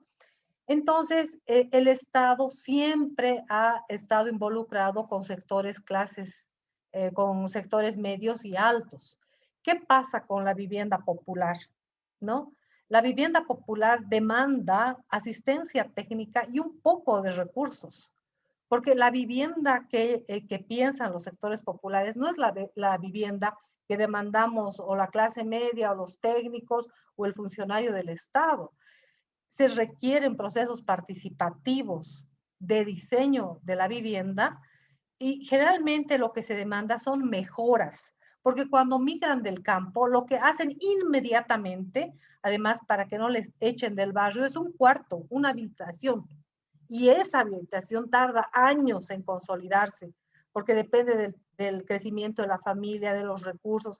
Entonces, no quieren además casas hechas, estandarizadas, que alguien les subsidie. No quieren eso, quieren su casa diseñada por ellos, que la mayoría son albañiles, y que respondan a sus necesidades, ¿no? El tema de los baños es un tema demandado por las mujeres, pero no por los hombres, porque el baño viene con la lavandería, viene casado. El baño, la lavandería y la ducha, que es una demanda para las mujeres, de las mujeres, ¿no?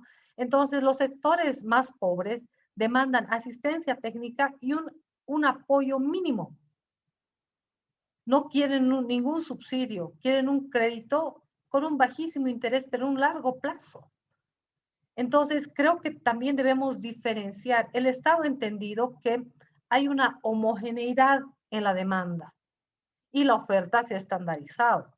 Entonces, parte también de un reconocimiento de la gran cantidad de sectores que viven, y es la mitad de la gente, que vive en barrios periurbanos, que vive en asentamientos, y que va a tener su vivienda de materiales rústicos, de materiales calamina, ¿no es cierto?, sin baño, y en esos barrios no hay agua, no hay, qué sé yo, pavimento, no hay servicios colectivos, no hay escuelas, no hay transporte, no hay nada, ¿no? Entonces, tenemos que hablar por eso justamente de la vivienda popular, ¿no? De la vivienda como demandan los sectores, porque no es la misma demanda de una mujer sola, jefa de hogar, con 5 hijos, que de una familia joven migrante con un hijito y que ya no quiere tener otro hijito más.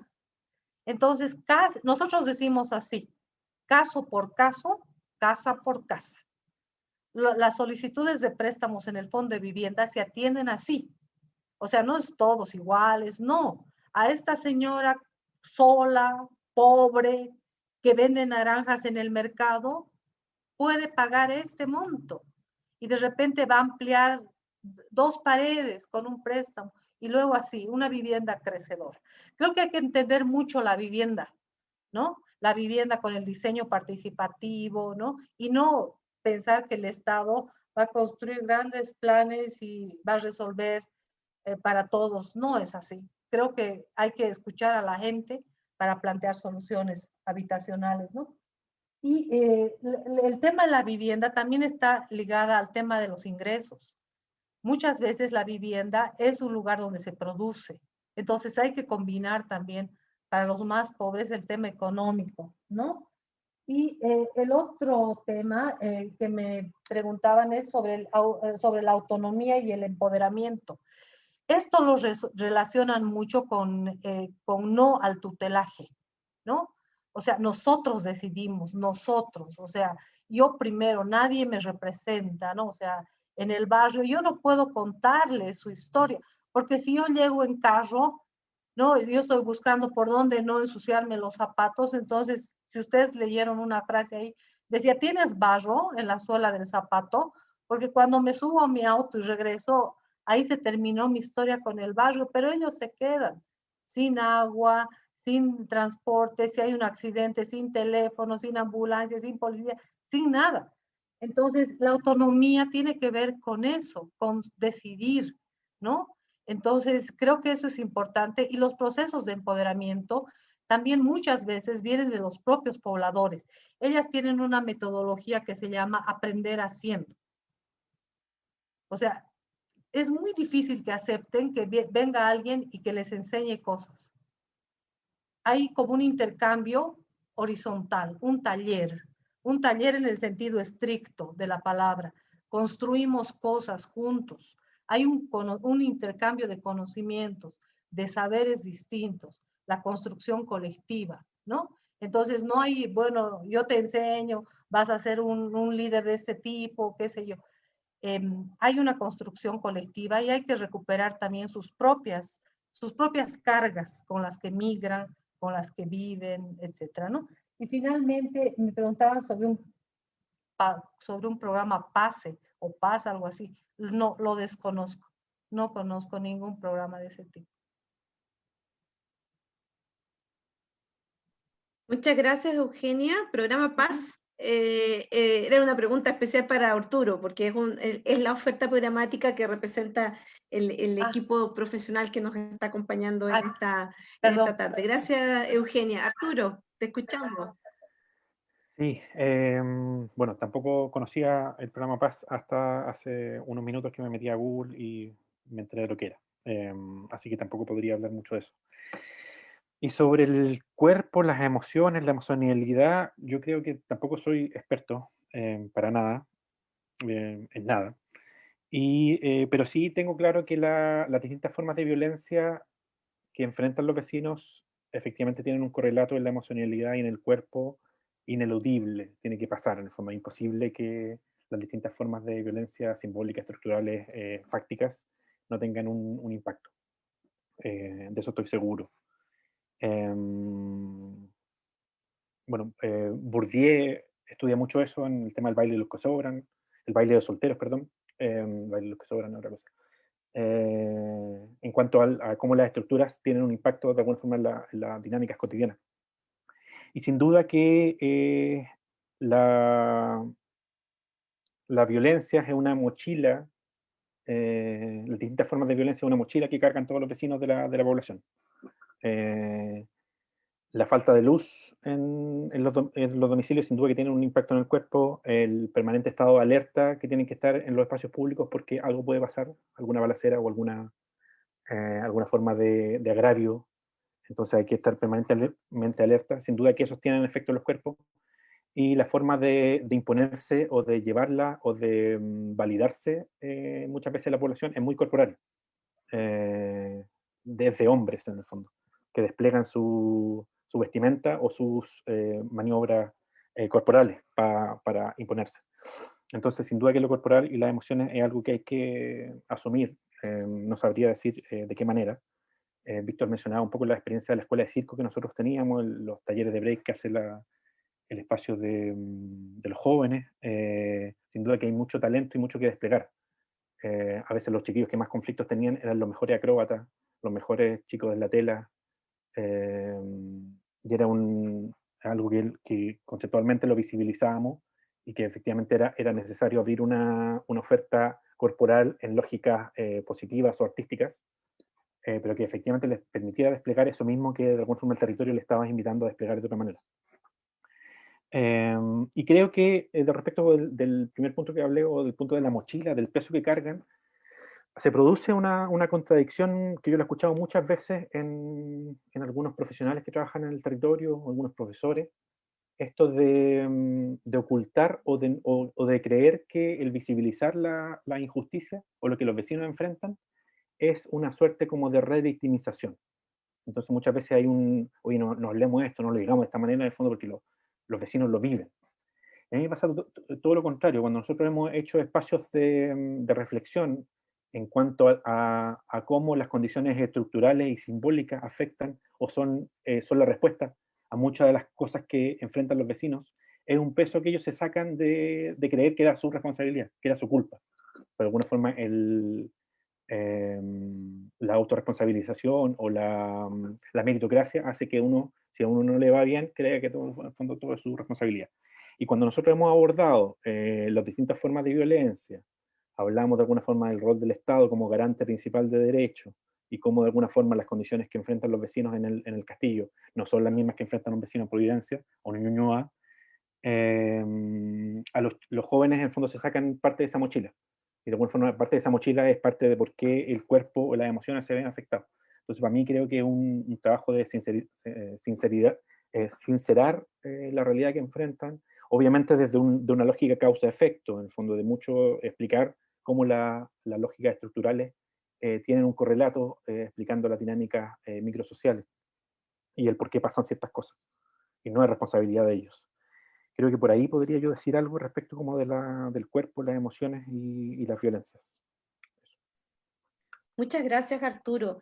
Yo quisiera transmitirles a ustedes el comentario de Camila, ¿no? Que desde Choapa nos dice gracias por compartir sus valiosas presentaciones. Pese a las distancias, estamos más conectados de lo que pensamos. Julie desde Valparaíso y aludiendo a esta reflexión que hacía Arturo, decía, finalmente se pusieron a disposición de la comunidad, lo que le da mayor valor a la intervención. Y Cristian desde Santiago decía, estas exposiciones nos permiten tener claro que debemos potenciar las intervenciones que sean multidimensionales, que sean complejas. Ha sido una tarde muy interesante, un conversatorio donde nos quedamos con muchas interrogantes, nos quedamos con muchas reflexiones y cuestionamientos que nos interpelan, nos remueven, y les queremos dar las gracias a ti, Eugenia, Iván, que nos acaba de tener que dejar, digamos, tenía otro compromiso para el cual tenía que desconectarse, y por cierto, aquí a ti, Arturo. Yo les quiero ofrecer la palabra, Eugenia, si nos quieres compartir una reflexión final. Arturo, por favor, compartirnos una reflexión final, algún mensaje que nos quieran dejar en este espacio. Eugenia. Muchas gracias, Antonieta, por la invitación, y a todos ustedes. Ha sido un gusto conocerlos y participar en este evento. Yo quiero decir que yo, como empleada de Tejiendo Ciudades, para mí ha sido también un crecimiento súper importante. No soy una empleada de una ONG, soy una empleada de una organización social.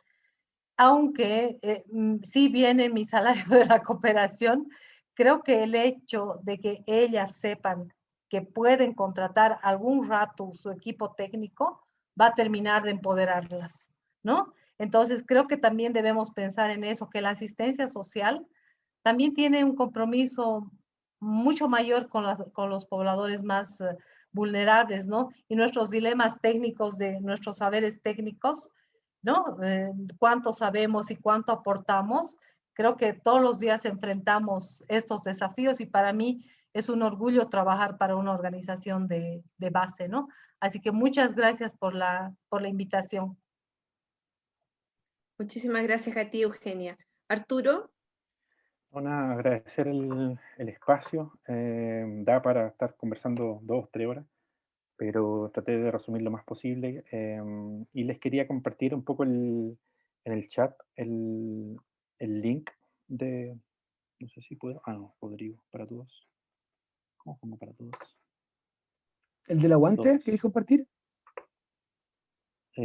Sí, el Instagram del Bueno. fanzine que armaron los chiquillos. Hay varios números. Y nada, ahí hay parte de las reflexiones que ellos han ido produciendo este tiempo a propósito del estallido social, a propósito de los movimientos feministas, de sus propias experiencias en cuanto al género en la población, respecto de la pandemia. Y creo que es parte interesante de cómo se han ido cristalizando algunos procesos, aprendizaje, y cómo ellos de alguna forma pueden ir desplegando su voz, y que esa voz produzca un producto muy, muy bonito que ellos lo hacen. Así que si pueden seguir el Instagram, genial, aumentan los seguidores. Y eso, muchas gracias. Muchas gracias también a ti, Arturo. Bueno, quiero agradecer, no daré abasto para leer los comentarios que les están dejando en el chat. Si ustedes me lo permiten, después se los quisiera hacer llegar para que no quede solamente aquí. Pero Juan, Janet también hacen sus reflexiones, Yubitsa, Marcelo, Marcela, nos hacen saber sus reflexiones, nos comparten las preguntas, ¿no? Y también las interrogantes que se nos abren, ¿no? Para nuestros propios campos de influencia, digamos. Aquí estamos parados desde lugares distintos y tenemos una tarea en esos lugares distintos en los que estamos, en los que tenemos que dar las luchas, ¿no? Por un habitar digno. A mí me gustó mucho cuando Eugenia decía, mira, las viviendas no son dignas, dignas somos quienes les habitamos, las viviendas son adecuadas, ¿sí?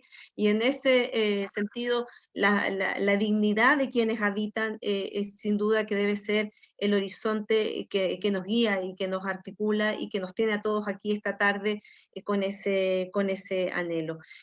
Yo, para terminar este conversatorio y para también terminar este ciclo de ya 12 sesiones en las que hemos ido encontrando semana a semana para reflexionar, para compartir, para enseñarnos mutuamente, porque esto no es que el núcleo les haya enseñado a 120 profesionales del ministerio, sino que nos hemos encontrado para aprender los unos de los otros cada martes y cada jueves. Yo quiero pasarle la palabra a Erika, si en una reflexión muy, muy cortita nos puede ayudar a cerrar este ciclo, y por cierto que también a nuestro querido Carlos Araya, que cuando creyó en nosotros como núcleo hace 2 años atrás, sin duda que él, su equipo, la Fran, Maritza, la Lore y todo el equipo de grupos vulnerables, cuando creyó en el núcleo, hizo posible que 2 años después estuviésemos teniendo estas conversaciones y estos debates. Erika, por favor, si nos ayudas a cerrar con una reflexión.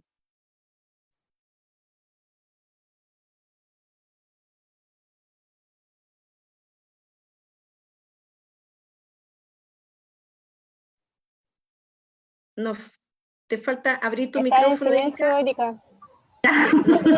Ahora sí. Sí. Gracias, Antonieta.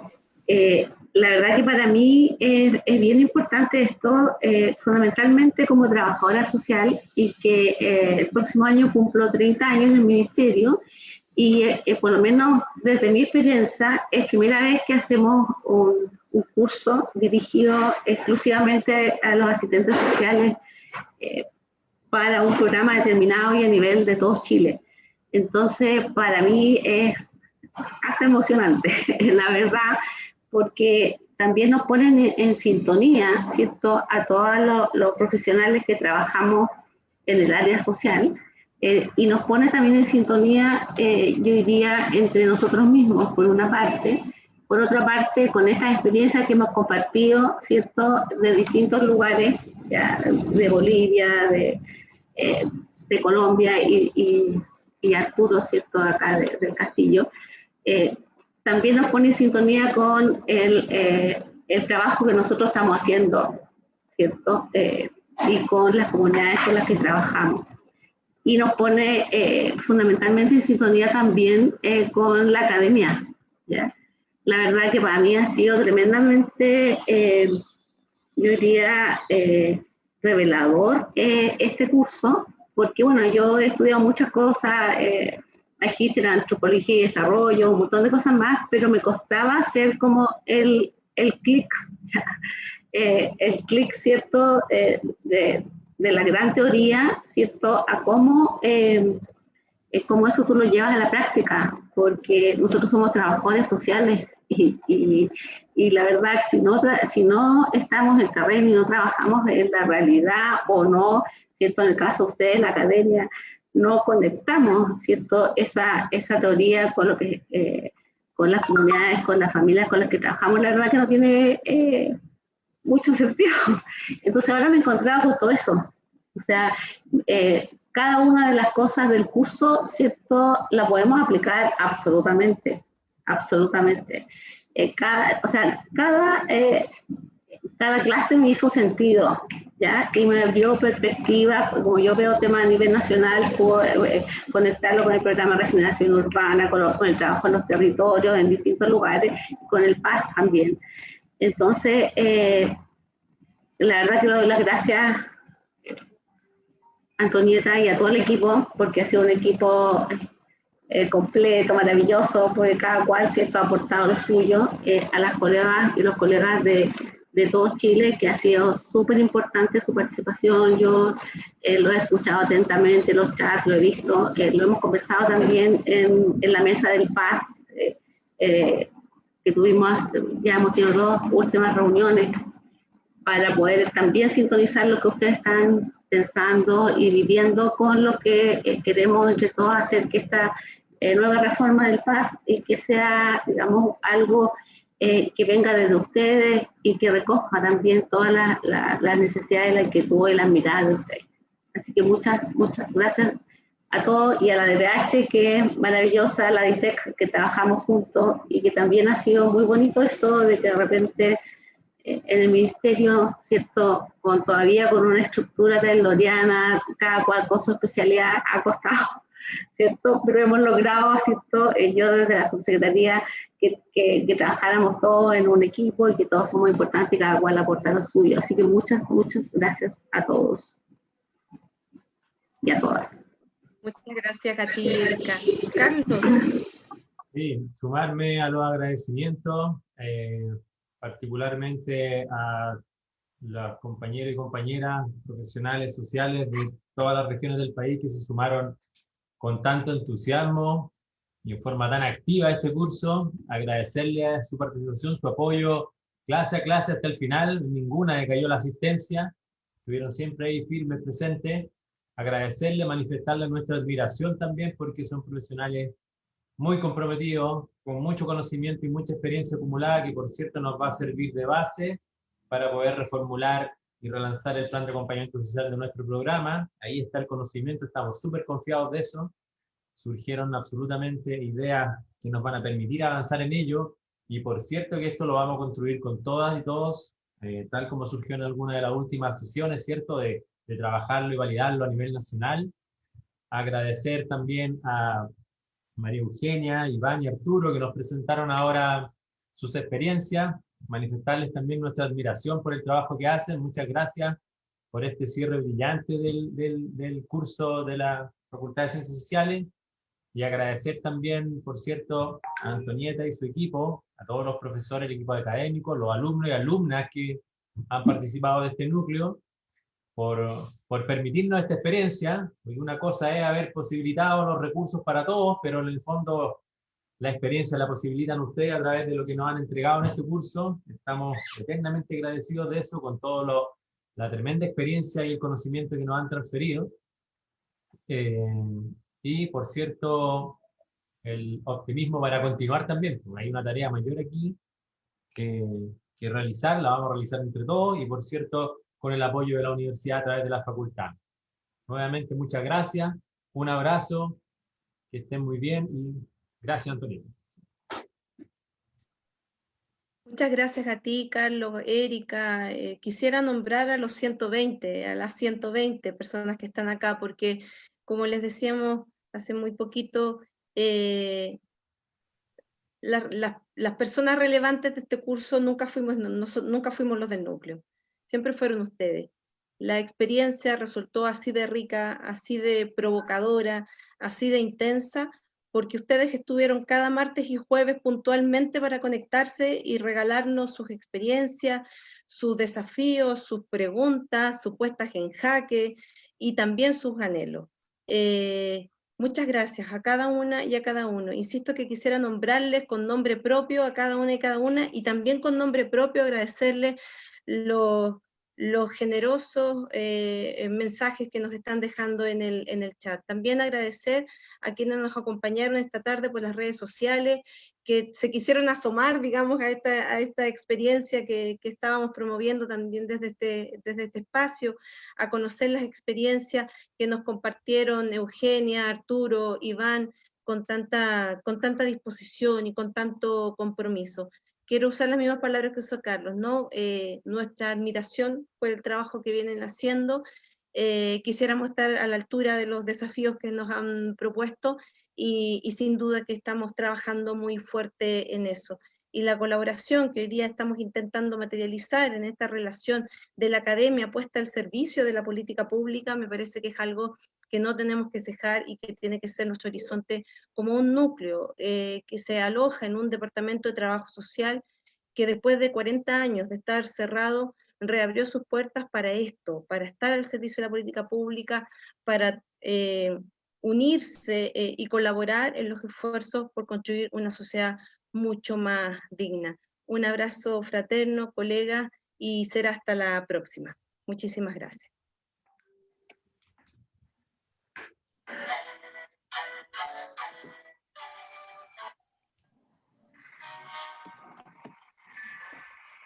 Muchas gracias. Un abrazo, Antonieta. Un abrazo a todos los chiquillos del núcleo. Que estén bien. Chao, chao. Gracias a todos. Chao. Pasaron, chiquillos. Gracias. Gracias a todos. Muchas gracias. Te va a No, y extrañar la el mamá de la espacio. Dani. Chao. Muchas gracias por todo.